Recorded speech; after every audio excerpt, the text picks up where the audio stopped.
Hello दोस्तों, नमस्कार। LP सरकारी जॉब चैनल पर आपका हार्दिक स्वागत और अभिनंदन करता हूं। आपके उज्जवल भविष्य की कामना के साथ इस सेशन का शुरुआत कर रहा हूं। ये सेशन कक्षा 7 का है। विषय नागरिक शास्त्र है। पाठ 1 हमारा संविधान। पुस्तक का नाम हमारा इतिहास और नागरिक जीवन। बहुविकल्पी प्रश्न।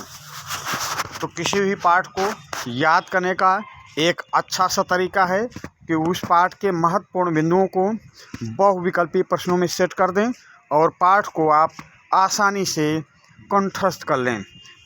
तो इस चैनल पर, एलपी सरकारी जॉब चैनल पर, प्रत्येक पाठ के महत्वपूर्ण बिंदुओं पर बहुविकल्पी प्रश्न बनाकर आपके पास भेजे जाते हैं। उसी श्रृंखला में कक्षा 7 का विषय नागरिक शास्त्र पाठ 1 हमारा संविधान, हमारा इतिहास और नागरिक जीवन से जो बहुविकल्पी प्रश्न बन सकते थे उन प्रश्नों को बनाकर आपके पास भेज रहा हूं। तो चलिए बिना देरी लगाए प्रश्नों पर आते हैं। पहला प्रश्न है, स्वतंत्रता से पूर्व भारत में किसका शासन था? स्वतंत्रता से पूर्व भारत में किसका शासन था? पुर्तगालियों का शासन था, डचों का शासन था, अंग्रेजों का शासन था या फ्रांसीसियों का शासन था? प्रश्न नंबर 1, स्वतंत्रता से पूर्व भारत में किसका शासन था? तो स्वतंत्रता से पूर्व भारत में अंग्रेजों का शासन था। प्रश्न नंबर 1 का ऑप्शन सी सही उत्तर होगा। अगले प्रश्न पे आ जाते हैं। प्रश्न नंबर 2, भारत के लिए संविधान सभा का गठन कब हुआ? भारत के लिए संविधान सभा का गठन कब हुआ? 1945 में हुआ, 1946 में हुआ, 1947 में हुआ या 1948 में हुआ? भारत के लिए संविधान सभा का गठन कब हुआ था? 1945 में, 1946 में, 1947 में या 1948 में? तो भारत के लिए संविधान सभा का गठन हुआ था 1946 में। प्रश्न नंबर 2 का ऑप्शन बी सही उत्तर होगा। अगले प्रश्न पे आ जाएं। प्रश्न नंबर 3, संविधान सभा में कितने सदस्य थे जो भारत के प्रत्येक प्रांत से आए थे? प्रश्न नंबर 3, संविधान सभा में कितने सदस्य थे जो भारत के प्रत्येक प्रांत से आए थे? तो 299 सदस्य थे, 389 सदस्य थे, 292 सदस्य थे या 208 सदस्य थे? तो संविधान सभा में कितने सदस्य थे जो भारत के प्रत्येक प्रांत से आए थे? तो कुल सदस्यों की संख्या 389 थी। भारत पाकिस्तान विभाजन के बाद 299 सदस्य हो गए थे। जो प्रत्येक प्रांत से आए थे 292 सदस्य थे। कांग्रेस ने जो सीटें जीती थी 208 सीटें जीती थी। तो यहाँ पे आप कंफ्यूजन में होंगे कि संविधान सभा में कितने सदस्य थे, यानी कुल सदस्यों को पूछ रहा है। प्रश्न की भाषा शैली देखें, संविधान सभा में कितने सदस्य थे ये पूछ रहा है, यानी कुल सदस्यों की बात कर रहा है। तो कुल सदस्य थे 389। न तो भारत पाकिस्तान विभाजन की बात पूछ रहा है और न केवल प्रांतों की बात नहीं पूछ रहा, कितने सदस्य थे ये पूछ रहा। और ये ना तो ये पूछ रहा कि कांग्रेस के कुल कितने प्रतिनिधि थे। तो आपका सही उत्तर होगा, प्रश्न नंबर 3 का सही उत्तर होगा ऑप्शन बी 389 सदस्य। प्रश्न नंबर 4 पे आ जाएं। संविधान सभा के अध्यक्ष कौन थे? संविधान सभा के अध्यक्ष कौन थे? भीमराव अम्बेडकर थे या डॉक्टर सच्चिदानंद सिन्हा थे या डॉक्टर राजेंद्र प्रसाद थे या पंडित जवाहरलाल नेहरू थे? संविधान सभा के अध्यक्ष कौन थे? तो संविधान सभा के अध्यक्ष कौन थे? तो भीमराव अम्बेडकर प्रारूप समिति के अध्यक्ष थे। डॉक्टर सच्चिदानंद सिन्हा अस्थायी अध्यक्ष थे भाई, अस्थायी, संविधान सभा के अस्थायी अध्यक्ष थे। पर यहाँ पे क्या पूछ रहा है, संविधान सभा के अध्यक्ष यानी भाषा शैली क्या बोल रही, अस्थायी अध्यक्ष। तो अस्थायी अध्यक्ष डॉक्टर राजेंद्र प्रसाद थे। पंडित जवाहरलाल नेहरू अस्थायी अध्यक्ष नहीं थे। यानी प्रश्न नंबर 4, संविधान सभा के अस्थायी अध्यक्ष कौन थे, डॉक्टर राजेंद्र प्रसाद। प्रश्न नंबर 4 का ऑप्शन सी सही उत्तर होगा। प्रश्न नंबर 5 पे आ जाएं। प्रारूप समिति के अध्यक्ष कौन थे, प्रारूप समिति के अध्यक्ष कौन थे, के एम मुंशी थे, या अल्लादी कृष्णा स्वामी अय्यर थे, या भीमराव अंबेडकर थे, या डॉक्टर राजेंद्र प्रसाद। तो प्रारूप समिति, ये संविधान सभा के अध्यक्ष डॉक्टर राजेंद्र प्रसाद थे। ये संविधान के प्रारूप पर विचार करने के लिए एक प्रारूप समिति गठित की गई थी और उस प्रारूप समिति के अध्यक्ष थे डॉक्टर भीमराव अंबेडकर। यानी प्रश्न नंबर 5 का ऑप्शन सी सही उत्तर होगा, भीमराव अंबेडकर। अगले प्रश्न पे आ जाएं। प्रश्न नंबर 6, भारतीय संविधान बनाने में कितना समय लगा, भारतीय संविधान बनाने में कितना समय लगा। तो 2 वर्ष 11 माह 18 दिन लगा, या 3 वर्ष 6 माह 12 दिन लगा, या 2 वर्ष 6 माह 18 दिन लगा, या 2 वर्ष 4 माह 26 दिन लगा।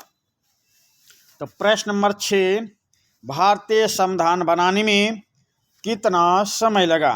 तो भारतीय संविधान बनाने में जो समय लगा वो है 2 वर्ष 11 माह 18 दिन। प्रश्न नंबर 6 का ऑप्शन ए सही उत्तर होगा। अगले प्रश्न पे आ जाएं। प्रश्न नंबर 7, संविधान सभा ने स्वतंत्र भारत के संविधान को कब स्वीकार किया, संविधान सभा ने स्वतंत्र भारत के संविधान को कब स्वीकार किया। तो 15 अगस्त 1947 को स्वीकार किया, या 26 जनवरी 1950 को स्वीकार किया, या 24 जनवरी 1950 को स्वीकार किया, या 26 नवंबर 1949 को स्वीकार किया। तो संविधान सभा ने स्वतंत्र भारत के संविधान को कब स्वीकार किया। तो 15 अगस्त 1947 को भारत स्वतंत्र हुआ है, 26 जनवरी 1950 को संविधान लागू हुआ है, 24 जनवरी 1950 को राष्ट्रगान स्वीकार किया गया है, राष्ट्रीय तिरंगा, राष्ट्रीय तिरंगा नहीं, राष्ट्रगान स्वीकार किया गया है, राष्ट्रगीत स्वीकार किया गया है। तो राष्ट्रगान राष्ट्रीय 24 जनवरी 1950 को डॉक्टर राजेंद्र प्रसाद को राष्ट्रपति बनाया गया है। अब आपसे पूछा जा रहा, संविधान सभा ने स्वतंत्र भारत के संविधान को कब स्वीकार किया। तो स्वीकार किया था 26 नवंबर 1949 को। प्रश्न नंबर 7 का ऑप्शन डी सही उत्तर होगा। अगले प्रश्न पे आ जाएं। भारत में संविधान दिवस किस तारीख को मनाया जाता है, भारत में संविधान दिवस किस तारीख को मनाया जाता है।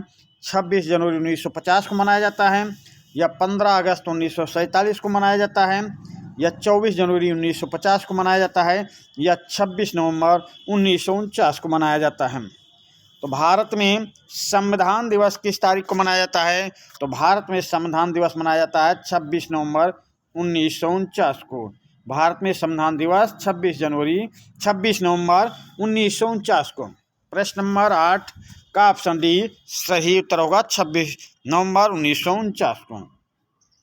प्रश्न नंबर 9, भारत का संविधान संपूर्ण भारत में कब लागू हुआ, भारत का संविधान संपूर्ण भारत में कब लागू हुआ। तो 26 नवंबर 1949 को लागू हुआ, या 24 जनवरी 1950 को लागू हुआ, या 26 जनवरी 1950 को लागू हुआ, या 15 अगस्त 1947 को लागू हुआ।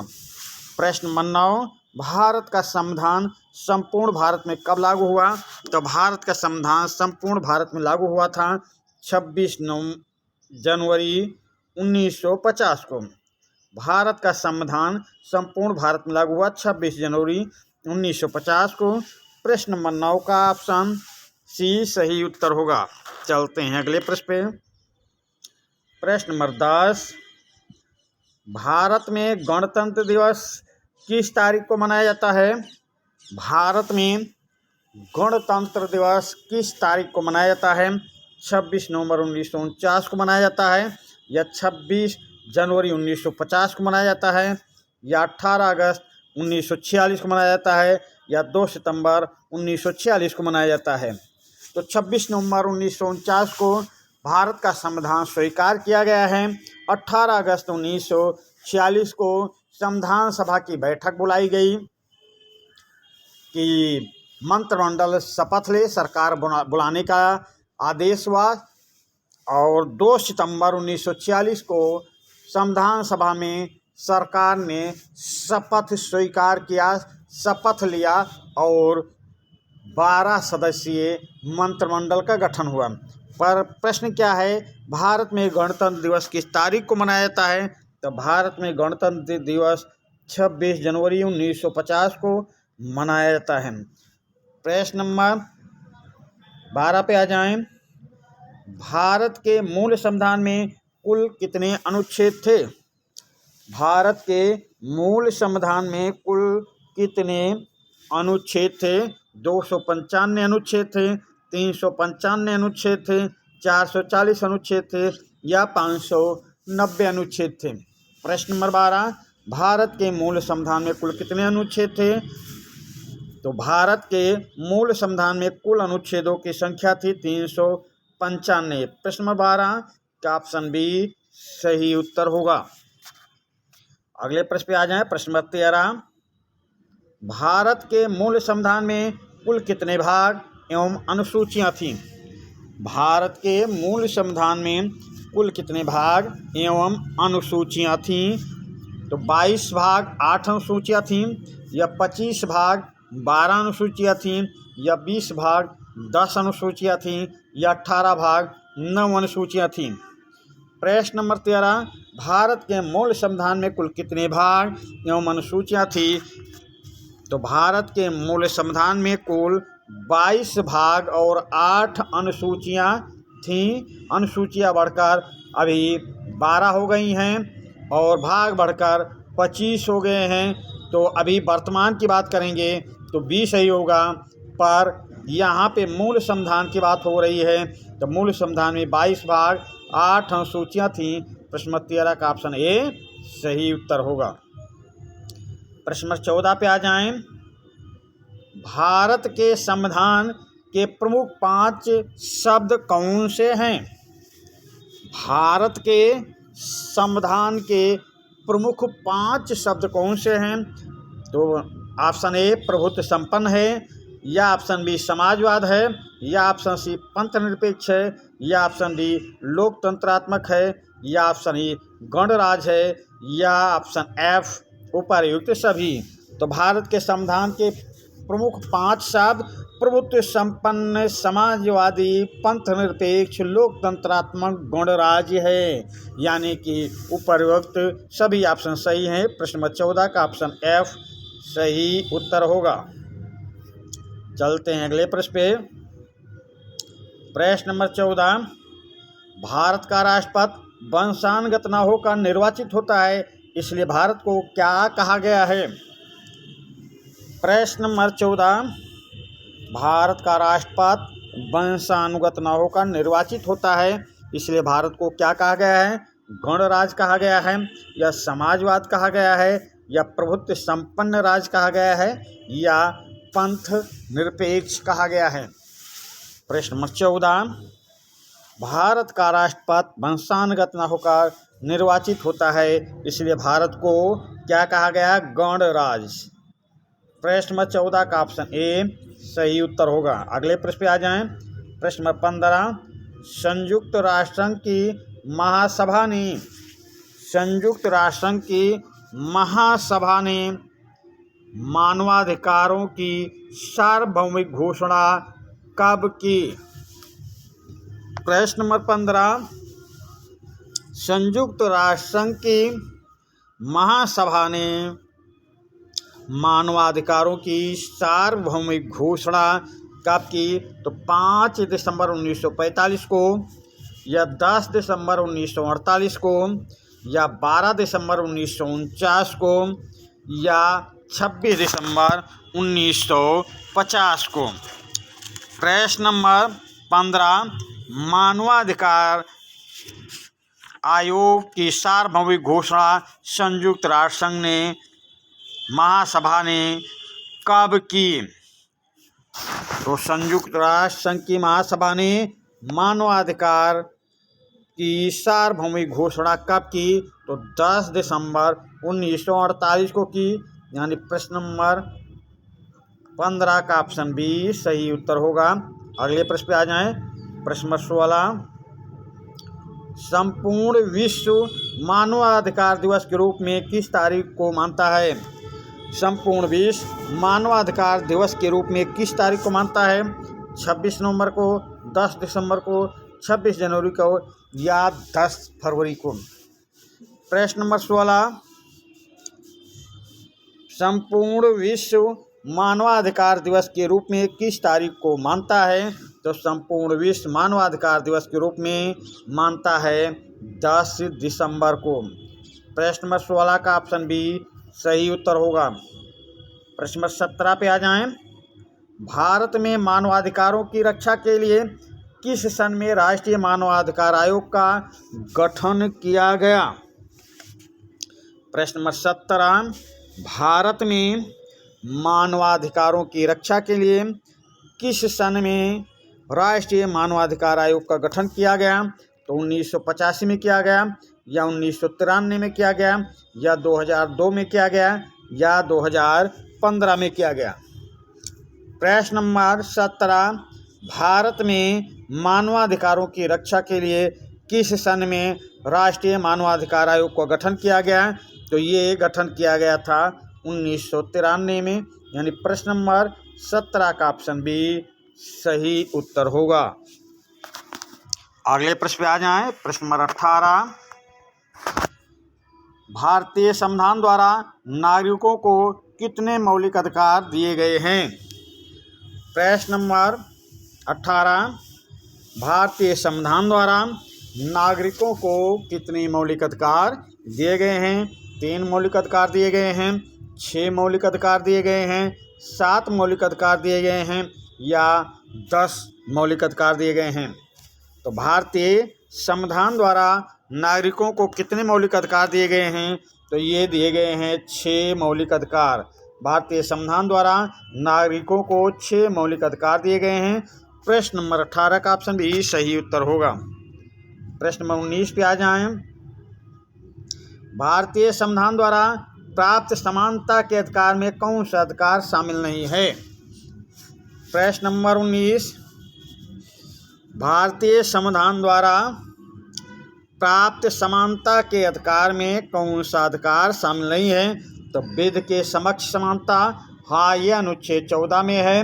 विभेद के प्रति समानता, हाँ ये अनुच्छेद 15 में है। अवसर की समानता अनुच्छेद 16 में है। अस्पृश्यता का अंत अनुच्छेद 17 में है।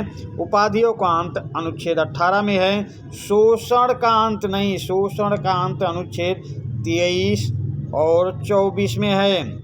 और समानता का अधिकार 14 से 18 तक, यानी 5 अनुच्छेदों में दिया गया है, 14 से 18 तक। और आपका पूछा जा रहा शामिल नहीं है।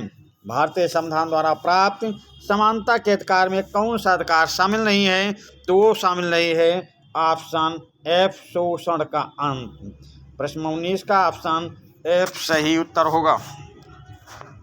प्रश्न 20 पे आ जाएं।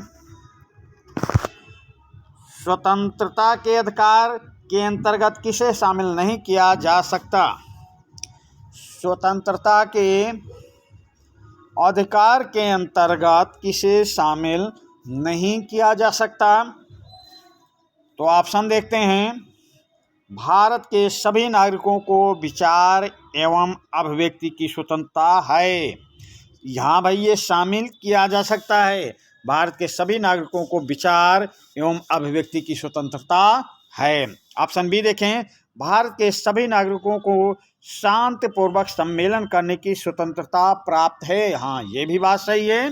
भारत के सभी नागरिकों को शांतिपूर्वक सम्मेलन करने की स्वतंत्रता प्राप्त है। ऑप्शन सी, देश के नागरिकों को समिति या यूनियन बनाकर अपने अधिकारों के लिए लड़ने की आज़ादी है। हाँ ये भी बात सही है। स्वतंत्रता के अधिकार में ऑप्शन सी भी शामिल है। फिर ऑप्शन डी देखें, भारत के हर नागरिक को अपनी इच्छा अनुसार कहीं भी आने जाने की स्वतंत्रता प्राप्त है? हाँ, प्राप्त है। ये भी स्वतंत्रता के अधिकार के अंतर्गत शामिल किया जा सकता है। प्रश्न है आपका, शामिल नहीं किया जा सकता। ऑप्शन ई देखें, भारत के नागरिक को भारत में कहीं भी रहने एवं बसने की स्वतंत्रता है। बात सही है। भारत का नागरिक भारत के किसी भी क्षेत्र में रह सकता है, बस सकता है, जमीन खरीदकर अपना मकान बना सकता है, अपना आवास बना सकता है। ये भी सही है। ऑप्शन एफ, भारत का कोई भी नागरिक अपनी इच्छा के अनुसार रोजगार कर सकता है। हाँ भाई, रोजगार अपनी इच्छा अनुसार किया जा सकता है। ये भी स्वतंत्रता के अधिकार के अंतर्गत भारत के नागरिकों को प्राप्त है। ऑप्शन जी देखें, भारत के प्रत्येक नागरिक को संपत्ति का अधिकार है। नहीं, ये स्वतंत्रता के अधिकार के अंतर्गत संपत्ति के अधिकार नहीं है। ये जब हमारा संविधान लागू हुआ था तब ये अधिकार था, पर ये अधिकार संविधान संशोधन अधिनियम के तहत हटा दिया गया 1978 में। अब इसको विधिक अधिकार बना दिया गया है। अब इसको कानूनी अधिकार बना दिया गया है। संविधान संशोधन अधिनियम 1944वें संविधान संशोधन के द्वारा 44वें संविधान संशोधन के द्वारा 1978 में संपत्ति के अधिकार को विधिक अधिकार बना दिया गया है। तो यहाँ पे नहीं है और ये भी अधिकार नहीं है। तो आपका उत्तर क्या सही होगा? प्रश्न नंबर 20 का ऑप्शन जी सही उत्तर होगा। भारत के प्रत्येक नागरिक को संपत्ति का अधिकार है, नहीं है। और यहाँ नहीं पूछा जा रहा, तो यही ऑप्शन जी आपका सही उत्तर होगा। प्रश्न नंबर 21, अनुच्छेद 20 के तहत प्रत्येक नागरिक को क्या अधिकार प्राप्त है? अनुच्छेद 20 के तहत प्रत्येक नागरिक को क्या अधिकार प्राप्त है? तो ऑप्शन देखें। ऑप्शन ए, किसी भी व्यक्ति को बिना अपराध साबित हुए दंड नहीं दिया जा सकता है। सही बात है, किसी भी व्यक्ति को बिना अपराधी साबित हुए दंड नहीं दिया जा सकता। फिर एक ही अपराध के लिए एक से अधिक बार दंड नहीं दिया जा सकता। ये भी बात सही है, एक ही अपराध के लिए एक से अधिक बार दंड नहीं दिया जा सकता। ऑप्शन सी, किसी व्यक्ति को अपने विरुद्ध गवाही देने के लिए बाध्य नहीं किया जा सकता। ये भी सही है, किसी व्यक्ति को अपने विरुद्ध गवाही देने के लिए बाध्य नहीं किया जा सकता। तो आपका उत्तर क्या सही होगा? ऑप्शन डी, उपर्युक्त सभी विकल्प सही हैं।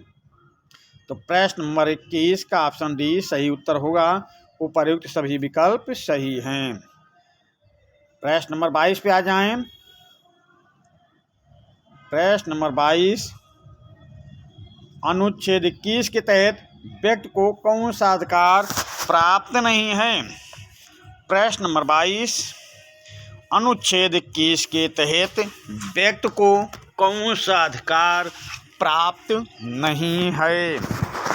तो ऑप्शन देखें। भारत में रह रहे सभी लोगों को जीवन का अधिकार है। हाँ भाई, अनुच्छेद 21 में इस बात का उल्लेख है कि भारत में रह रहे सभी लोगों को जीवन का अधिकार है। ऑप्शन बी, सभी को शिक्षा प्राप्त करने का अधिकार है। अनुच्छेद 21 में इसका भी उल्लेख है, अनुच्छेद 21 का में कि सभी को शिक्षा प्राप्त करने का अधिकार है। ऑप्शन सी, सभी को सम्मानित जीवन जीने का अधिकार है। अनुच्छेद 21 में इसका उल्लेख मिलता है, सभी को सम्मानित जीवन जीने का अधिकार है। ऑप्शन डी, किसी भी आपातकाल के समय किसी के जीवन को छीना नहीं जा सकता।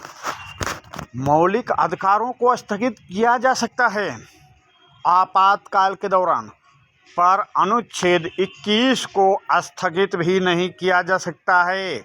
आपसे किसी भी आपातकाल में आपके जीवन को छीना नहीं जा सकता।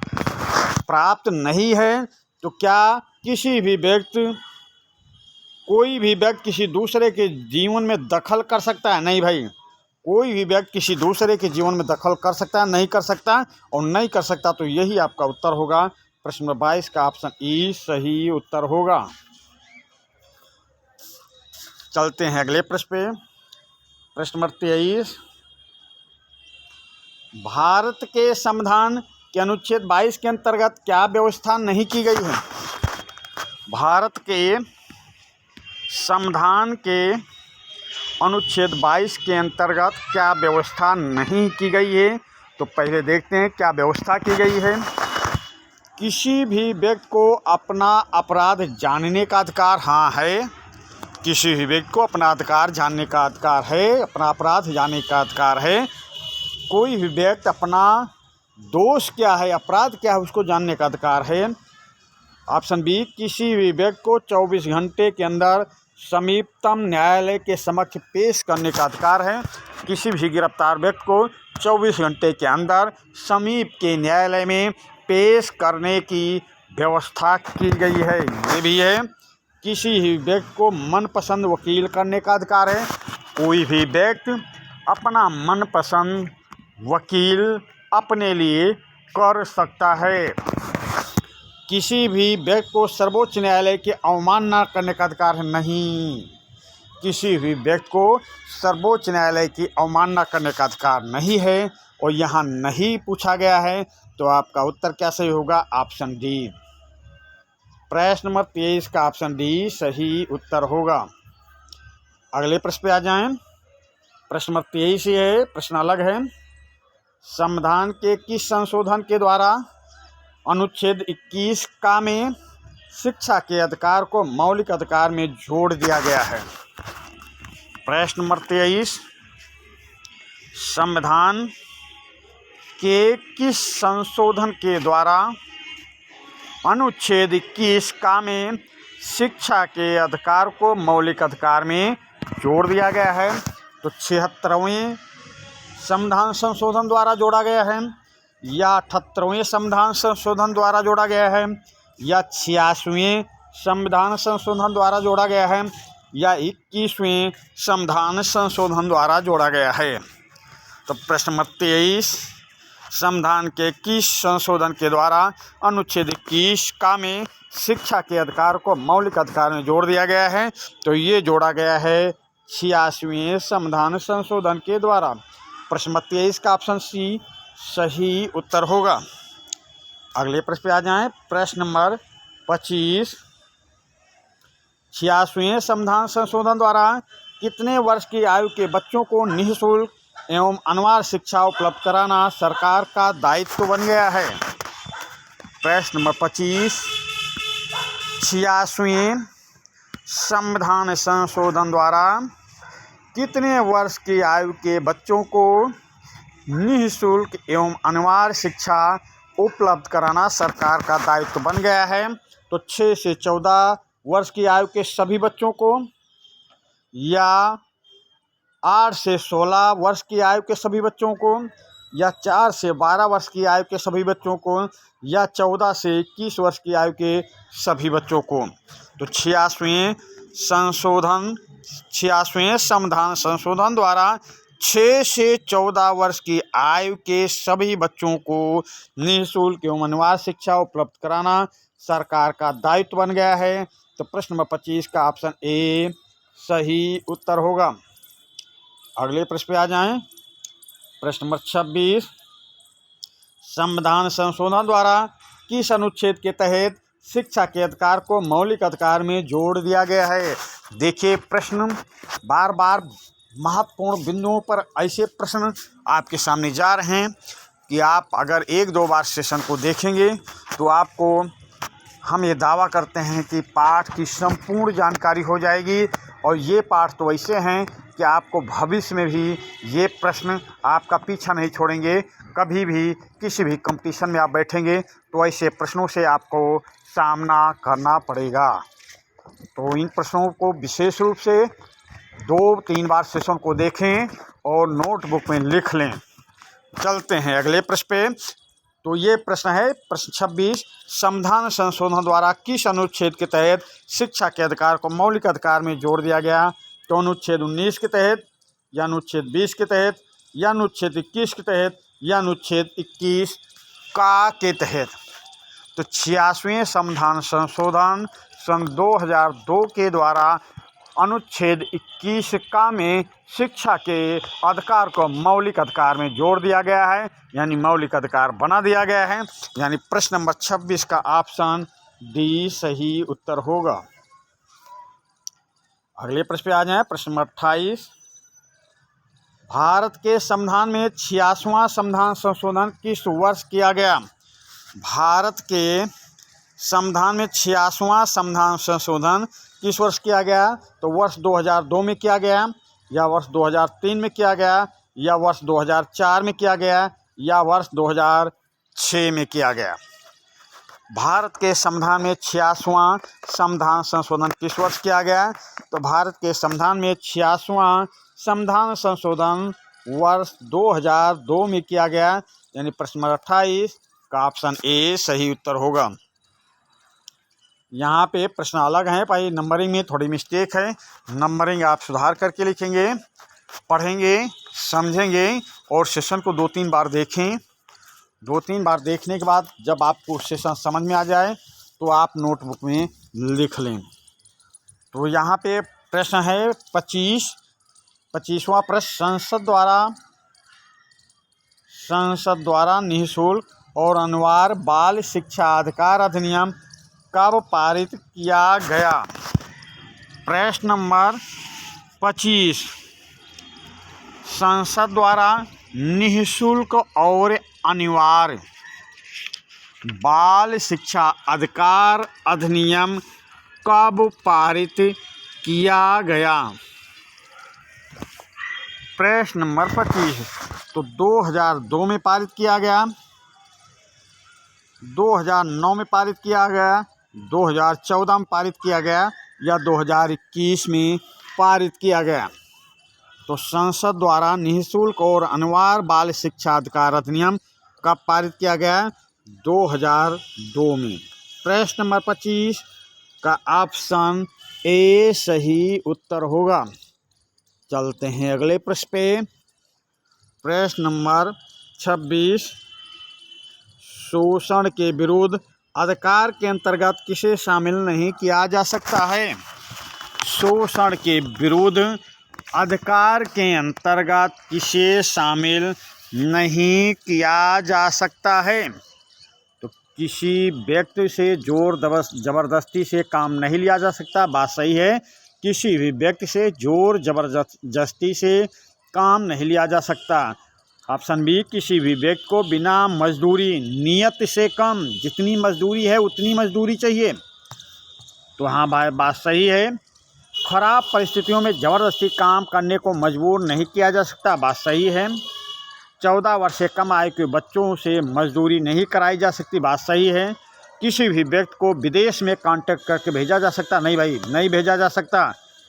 और यहाँ पर नहीं है, तो आपका उत्तर क्या सही होगा?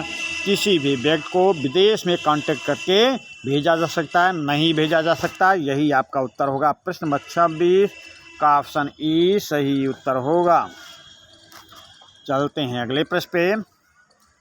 राष्ट्रीय बाल अधिकार संरक्षण आयोग की स्थापना कब की गई? राष्ट्रीय बाल अधिकार संरक्षण आयोग की स्थापना कब की गई? मार्च 2007 में की गई, मई 2009 में की गई, जुलाई 2011 में की गई, या सितंबर 2014 में की गई। राष्ट्रीय बाल अधिकार संरक्षण आयोग की स्थापना कब की गई? तो राष्ट्रीय बाल अधिकार संरक्षण आयोग की स्थापना की गई मार्च 2007 में। प्रश्न नंबर 26 का ऑप्शन ए सही उत्तर होगा। प्रश्न नंबर 27, उत्तर प्रदेश राज्य में राज्य बाल अधिकार संरक्षण आयोग का गठन किया गया है, इसका कार्यालय कहाँ पर स्थित है? प्रश्न नंबर 27, उत्तर प्रदेश राज्य में राज्य बाल अधिकार संरक्षण आयोग का गठन किया गया है। इसका कार्यालय कहाँ पर स्थित है? तो प्रयागराज में स्थित है, गोरखपुर में स्थित है, आगरा में स्थित है या लखनऊ में स्थित है। प्रश्न नंबर 27, तो उत्तर प्रदेश राज्य में राज्य बाल अधिकार संरक्षण आयोग का गठन किया गया। इसका कार्यालय स्थित है लखनऊ में। यानी प्रश्न नंबर 27 का ऑप्शन डी सही उत्तर होगा। प्रश्न नंबर 28 पे आ जाएं। बचपन बचाओ आंदोलन के संस्थापक कौन हैं? बचपन बचाओ आंदोलन के संस्थापक कौन हैं? सुंदरलाल बहुगुणा हैं या मेधा पाटेकर हैं या कैलाश सत्यार्थी हैं या रविन्द्रनाथ टैगोर हैं। प्रश्न नंबर 28, बचपन बचाओ आंदोलन के संस्थापक कौन हैं? सुंदरलाल बहुगुणा, मेधा पाटेकर, कैलाश सत्यार्थी या रविन्द्रनाथ टैगोर। तो बचपन बचाओ आंदोलन के संस्थापक हैं कैलाश सत्यार्थी। प्रश्न नंबर 28 का ऑप्शन सी सही उत्तर होगा। प्रश्न नंबर 29 पे आ जाएं। बचपन बचाओ आंदोलन के कारण, बचपन बचाओ आंदोलन के कारण कैलाश सत्यार्थी को शांति का नोबेल पुरस्कार कब प्रदान किया गया? बचपन बचाओ आंदोलन के कारण कैलाश सत्यार्थी को शांति का नोबेल पुरस्कार कब प्रदान किया गया? 2013 में प्रदान किया गया, 2014 में प्रदान किया गया, 2015 में प्रदान किया गया या 2016 में प्रदान किया गया। तो बचपन बचाओ आंदोलन के कारण कैलाश सत्यार्थी को शांति का नोबेल पुरस्कार प्रदान किया गया वर्ष 2014 में। प्रश्न नंबर 29 का ऑप्शन बी सही उत्तर होगा। अगले प्रश्न पे आ जाएं। प्रश्न नंबर 30, बाल अधिकार के तहत किसे शामिल किया जा सकता है? बाल अधिकार के तहत किसे शामिल किया जा सकता है? तो ऑप्शन देखें। जीने का अधिकार है, हाँ है। उचित देखभाल एवं खाने पीने का अधिकार है, हाँ है।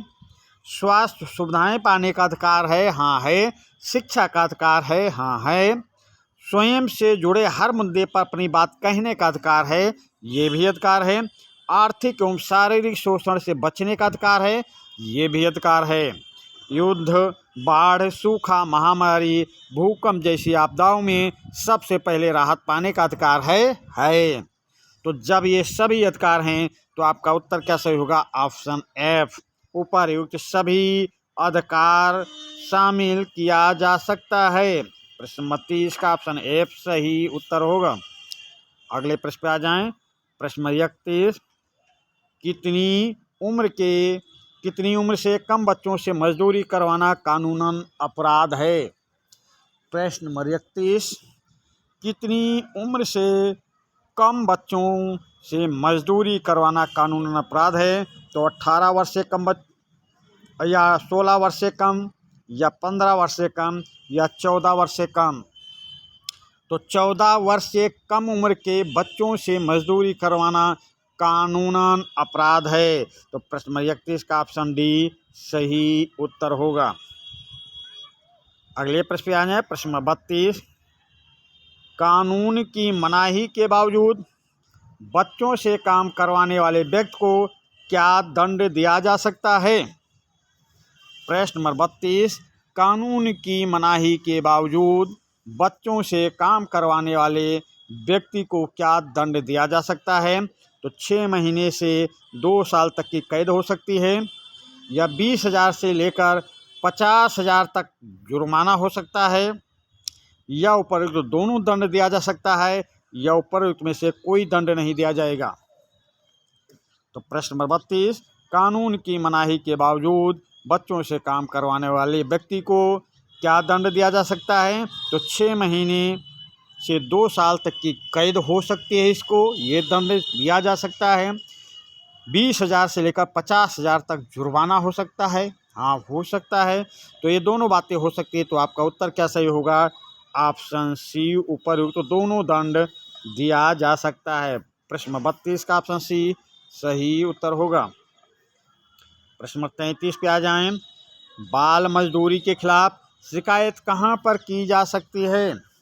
बाल मजदूरी के तहत या बाल मजदूरी के खिलाफ शिकायत कहाँ पर की जा सकती है? तो अपने क्षेत्र के थाना में की जा सकती है, श्रम परिवर्तन अधिकारी के यहाँ की जा सकती है, मजिस्ट्रेट के कोर्ट में की जा सकती है, या उपर्युक्त सभी जगह शिकायत की जा सकती है। तो बाल मजदूरी के खिलाफ उपर्युक्त सभी जगहों पर शिकायत की जा सकती है। प्रश्न नंबर 33 का ऑप्शन डी सही उत्तर होगा। प्रश्न नंबर 34 पे आ जाएं।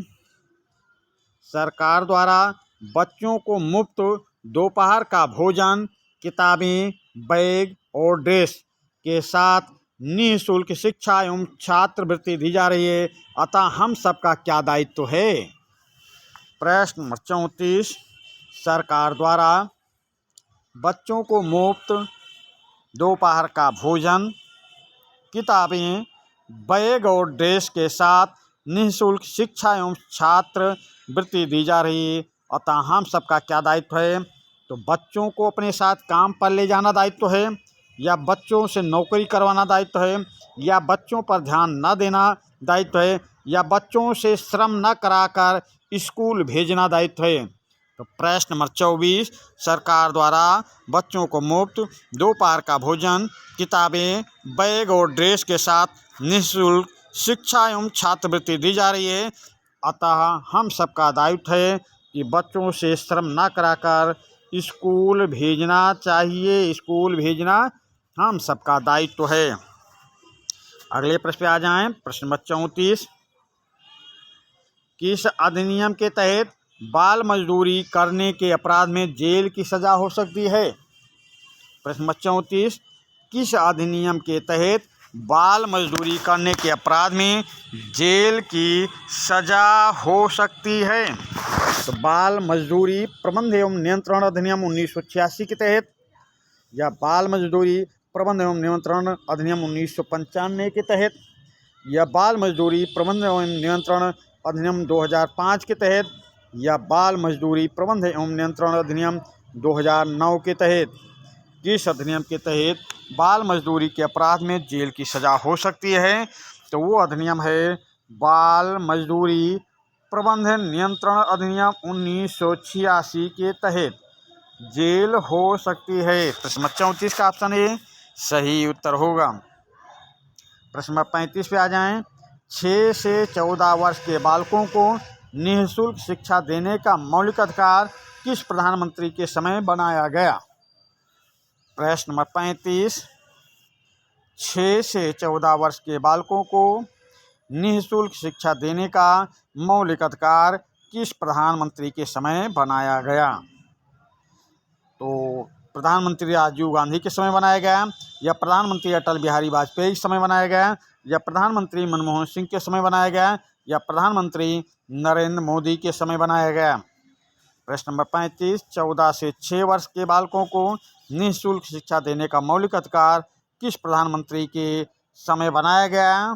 तो जब ये अधिकार बनाया गया तो उस समय प्रधानमंत्री थे श्री अटल बिहारी वाजपेयी, यानी प्रश्न नंबर 35 का ऑप्शन बी सही उत्तर होगा। इसी प्रश्न के साथ ये सेशन का समापन करते हैं। इस पार्ट से ये पहला सेशन है, इस पार्ट से आपके पास 2 सेशन जाएगा। ये पहला सेशन जा रहा, अब दूसरे सेशन में हम फिर आपसे मिलेंगे। तब तक लिए हम विदा लेते हैं। धन्यवाद।